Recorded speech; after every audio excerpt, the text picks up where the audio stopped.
கார்த்தி தீபா சீரியலில் நாளைக்கு ஒரு அட்டகாசமான அதிரடியான எபிசோடு வந்திருக்குன்னே சொல்லலாம். ரம்யாவை வந்து ஓட ஓட வந்து அலற விட்டுட்டாப்புலன்னே சொல்லலாம். நம்ம ரமேஷும் கார்த்தியும் சேர்ந்து பரிகாரம் செய்ய வச்சு, அதுக்கு முன்னாடி வீடியோ பிடிச்சிக்கணும், லைக் பண்ணிட்டு பார்த்து சப்போர்ட் பண்ணுங்கள் ஃப்ரெண்ட்ஸ். இந்த பக்கம் தீபா வந்து ஃபீல் பண்ணிகிட்டு இருக்காங்க. இப்படி வந்து புடவையை தூக்கிட்டு போயிட்டானே, முகூர்த்த புடவை வருத்தமாக இருக்கே அப்படின்னோடனே, வருத்தமாக தான் இருக்கும், பரவாயில்ல, அதுக்காக இங்கேயே இருக்க முடியாது, வா வீட்டுக்கு போகலான்னு சொல்லி தீபாவை வந்து அழைச்சிட்டு போயிடுறாங்க மைதிலி.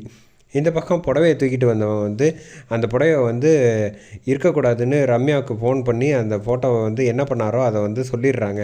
இதை பார்த்துட்டு சந்தோஷப்படுறா, உன்னோட ஒரு நிமிஷம் சந்தோஷத்தை கூட உன்னால் நிம்மதியாக இருக்க விட மாட்டேன் அப்படின்னு ரம்யா வந்து மனசில் நினச்சிக்கிட்டு இருக்காங்க. தீபா வந்து அத்தைக்கிட்ட வந்து நடந்த விஷயம் எல்லாத்தையும் சொன்னோன்னே, அதுக்காக என்னமா பண்ண முடியும், புடவை தானே போயிட்டு போகுது, இன்னொரு புடவை எடுத்துக்கலாம், இல்லை முகூர்த்த புடவை என்னன்னு, அதுக்கு நம்ம கையில் முடிஞ்சு போனதை வச்சு யோசித்து ஒன்றும் பண்ண முடியாது, வேறு புடவை நான் வாங்கி தரேன் அப்படின்னு சொல்லிட்டு இந்த பக்கம் மாடியில் வந்து ரூமில் உட்காந்துட்டு கன்னத்தில் கை வச்சு சோகமாக இருக்காங்க. இந்த பக்கம் கார்த்தி வந்து உட்காந்தது கூட தெரியாமல் வந்து தீபா அப்படின்னு சொடக்கு போட்டு கூப்பிட்டு, என்ன இவ்வளோ சோகமாக இருக்கீங்க, என்ன ஆச்சு அப்படின்னோன்னே, இந்த பக்கம் நாங்கள் கோயிலுக்கு போயிட்டு வந்துட்டு இருந்தோமா, திடீர்னு பார்த்தா என் புடவை பிடுங்கிட்டு போயிட்டாங்க அப்படின்னா, புடவை பிடுங்கிட்டு போகிற லெவலுக்கு தான் இந்த ஆளுங்கள்லாம் இருக்காங்களா ரவுடிங்க, சரி விடுங்க, என்ன இப்படி இறங்கிட்டாங்க அப்படின்னு வந்து கார்த்தி வந்து செம க்யூட்டாக வந்து தீபா கிட்ட பேசிகிட்டு இருக்காங்க. உங்களுக்கு அது பிடிக்காத கலர் புடவை தானே, அப்புறம் என்ன அப்படின்னோடனே, இருந்தாலும் உங்களுக்கு பிடிச்ச கலர் ஆச்சே புடவை அப்படின்னோடனே, நான் வந்து காரில் வேகமாக முக்கியமான வேலையாக போயிட்டு இருந்தேன், நீங்கள் வந்து இதை செலக்ட் பண்ணி அதை செலக்ட் பண்ணுன்னீங்களா, அதனால தான் உங்களுக்கு பிடிக்காத கலரை செலக்ட் பண்ணி கொடுத்தேன் அப்படின்னோடனே, அப்படின்னா நீங்கள் வேணுன்ட்டு தான் பண்ணீங்களா, அதான் வேணுன்ட்டு பண்ணேன்னு சொல்லிட்டேனே, அப்புறம் என்ன அப்படிங்கிறப்ப, இருங்க ஒரு நிமிஷம் வரேன் அப்படின்னு சொல்லிட்டு கார்த்தி வந்து புடவை வந்து கிஃப்டாக அவங்களுக்கு தீபாவுக்கு பிடிச்ச கலரை வந்து கொடுக்குறாங்க. ஆமாம், என்னங்க இருக்குது இதுக்குள்ள, அதுவா, நீங்கள் என்ன நினச்சிங்களோ அது ஆசைப்பட்டீங்களோ அதுதான் இருக்குது அப்படின்னோடனே வேகமாக திறந்து பார்த்தா, எப்படிங்க உங்களுக்கு எனக்கு பிடிச்ச கலர் தெரியும் அப்படின்னா, இதெல்லாம் ஒரு பெரிய விஷயமாங்க, அதெல்லாம் எனக்கு முன்னாடியே தெரியும், சும்மா உங்களை கலாய்ச்சேன் அப்படின்னு சொன்னோன்னே, இதை முதல்லையே சொல்லியிருக்க வேண்டியது தானே அப்படின்னோடனே, அப்போ நீங்கள் வந்து எனக்கு பிடிச்சதெல்லாம் தெரிஞ்சு வச்சுருக்கீங்கன்னு என்ன லவ் பண்ணுறீங்களா, ஒத்துக்க வேண்டியது தானே அப்படின்னா, இது என்ன வம்பா போச்சு, இளையராஜாவுக்கு கூட தான் வந்து ட்ரெஸ்ஸு என்ன கலர்னு பிடிக்கும், அதுக்காக நான் வந்து அவன்கிட்ட சொல்ல முடியுமா, இதெல்லாம் வந்து ஒரு சாதாரண விஷயங்க, நம்ம கூட இருக்கிறவங்க வந்து எப்படி இருக்குங்கிறதெல்லாம் தெரிஞ்சுக்க வேண்டியதான் அப்படின்னு சொல்லிட்டு கார்த்திக் லைட்டாக வந்து அந்த இடத்துல கண்ணடிக்கிற மாதிரி காமிக்கிறாங்க.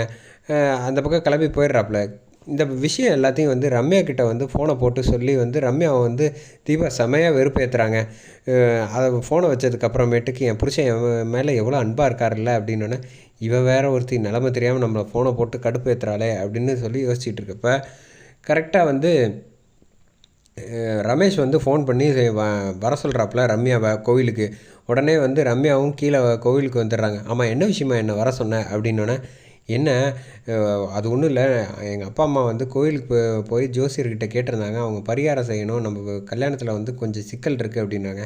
இதுக்கு எதுக்கு அதெல்லாம் கேட்டுக்கிட்டு, என்கிட்டயே கேட்டிருந்தேன் இந்த கல்யாணம் நடக்கான்னு நானே சொல்லியிருப்பேன்ல, நீ கூப்பிட்டுன்ட்டு என்னமோ ஏதோன்னு நான் வந்தேன் பாரு, என்ன சொல்லணும் அப்படின்னோடனே, அப்படிலாம் சொல்லாத ரம்யா அப்படின்னு செல்லமாக ரம்யா செல்ல பேர் வச்சு கூப்பிட்றாங்க. இப்போ செல்லமாக கூப்பிட்றவெல்லாம் வச்சுக்கிட்டே எனக்கு கோவம் வந்துடும் சொல்லிவிட்டேன். இப்போ வந்த விஷயம் என்ன அப்படின்னா, அதான் சொன்னேன், நம்ம 2 பேரும் சேர்ந்து பரிகாரம் செய்யணும்ல, அதுக்காக தான் அப்படின்னோடனே, முடியாது அப்படின்னு சொல்லிடுறாங்க. இங்கே 4, 5 பேர் இவர் செட் பண்ணி வச்சுருக்காரு போல். வர்றவங்க எல்லாம் வந்து 2 பேரும் சூப்பர் ஜோடி, அருமையான ஜோடின்னு ஒவ்வொரு வந்து ஹீரோ ஹீரோயின் பேரை சொல்லி ஒவ்வொரு சினிமாவை சொல்லி வர்ணிக்கிறாங்க. இதை பார்த்தோன்னே இவனை தொல்லை தாங்க முடியல, குறைக்கி இவங்களும் வேற இம்சை பண்ணுறாங்களே அப்படிங்கிறப்ப, சரி நான் உன் பேச்செல்லாம் கேட்க முடியாது கிளம்புறேங்கிறப்ப, கரெக்டாக அபிராமி அம்மா வர வச்சு ரம்யாவுக்கு வந்து செமையாக செக் வச்சாப்புல ரமேஷ். எது விஷயமா வர சொன்ன ரமேஷ் அப்படின்னு கேட்டேன்னா, ஓ இவன் தான் வர சொல்லியிருக்கானா அப்படின்னு. இல்லை, தீபா கல்யாணம் நல்லபடியாக நடக்கணும், அதுக்காக வந்து ரம்யா பரிகாரம் செய்ய போகிறா அப்படின்னு இன்னொரு போடு போட்டோன்னே, போய் இந்த காஸ்டியூமோட பண்ணக்கூடாது, இன்னொரு காஸ்டியூம்னு மஞ்சள் புடவை கட்டிட்டு நெத்தியில் விபூதி அடிச்சுட்டு வராங்க, அங்கப்பிரவேசனம் செய்ய வச்சிடுறாப்புல. அதை பார்த்துட்டு ரமேஷ், இருடா இரு, என்னை இன்னும் என்னென்னலாம் வம்புழுக்கிறியே அப்படின்னு வந்து இவங்கிட்ட மாட்டிக்கிட்டு நம்ம எப்படி தப்பிக்க போகிறோம், கல்யாணத்தை நிப்பாட்ட போகிறோன்னு யோசிச்சுக்கிட்டே ரம்யா வந்து சுற்றிக்கிட்டு இருக்காங்க. அந்த பக்கம் வந்து தீபா வந்து கார்த்திகை வந்து இன்னும் 2, 3 நாளில் கல்யாணம் இருக்குது, எப்படி வந்து இவரை வந்து லவ் பண்ண வைக்கிறதுன்னு யோசிச்சுக்கிட்டு இருக்காங்க. அதோட எபிசோடை வந்து செமையாக முடிச்சிருந்தாங்கன்னே சொல்லலாம்.